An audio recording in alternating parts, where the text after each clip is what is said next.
هوکمون دو سول ره هست. سیم اول برابر با سی انگلیسی در تیونر کوک شده، سی بمول و می بمول داریم.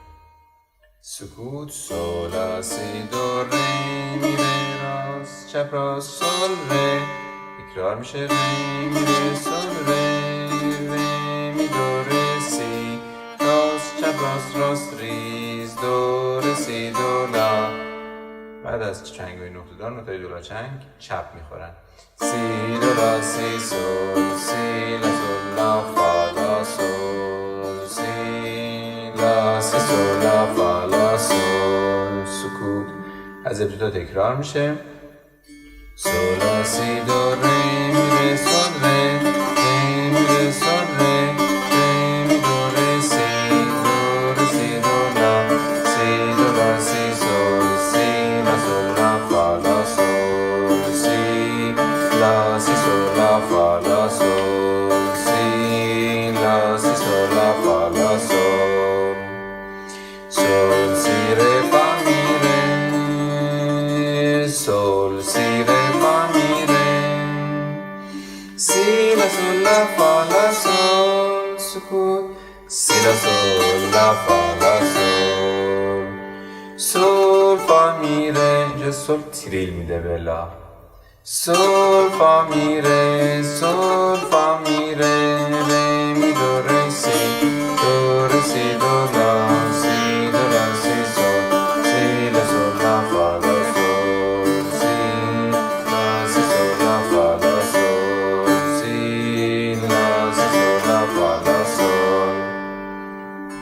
ره ره ره ره فا فا می ره سول فا سول فا سول فا می ره دو دو دو دو دو می ره دو سی لا سول لا سی دو ره دو سی دو ره ره ره ره ره فا فا می ره سول فا سول فا سول فا می ره دو دو دو دو دو می ره دو سی لا سول لا سی دو سی لا سول لا فا لا سول سی لا سی سول لا فا لا سول. جان مریم چشماتو وا کن، سر بالا کن، در اومد خورشید شد هوا سفید، وقت اون رسید که بریم به صحرا. وای نازنین مریم.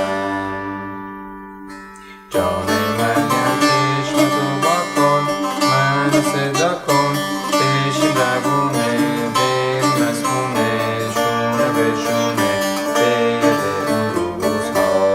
وای نازنین مریم وای نازنین مریم. باز دوباره صبح شد، من هنوز بیدارم، کاش میخوابیدم، تو رو خوابی دیدم، خوشه غم توی دلم زده جوونه، دونه به دونه دل نمیدونه چه کنه با این غم. وای نازنین مریم وای نازنین مریم. بیا رسید وقت دلو، مال منی از پیشم نرو، بیا سر کارمون